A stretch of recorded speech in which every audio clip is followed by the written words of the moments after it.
নমস্কার, আপনারা দেখছেন কলকাতা টিভি ডিজিটাল আর আপনাদের সঙ্গে আমি রয়েছি শুভঙ্কর।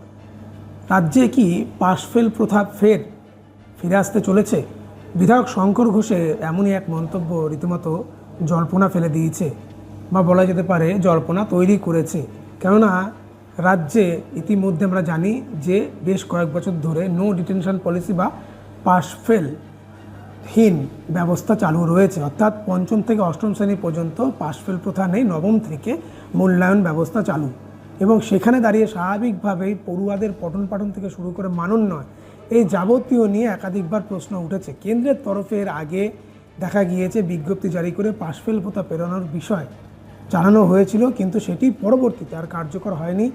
নতুন সরকার রাজ্যে ক্ষমতা আসার পর স্বাভাবিকভাবেই নতুন মুখ্যমন্ত্রী শুভেন্দু অধিকারী এই বিষয়টি নিয়ে অগ্রগতি করতে চাইছেন বলে জানা গিয়েছে, এবং তিনি বিধায়ক শঙ্কর ঘোষ এবং স্বপন দাশগুপ্ত তাদের সঙ্গে আলোচনা করেছেন যে কোনোভাবে এই যে ব্যবস্থা সেটি ফিরিয়ে আনা যায় কি না।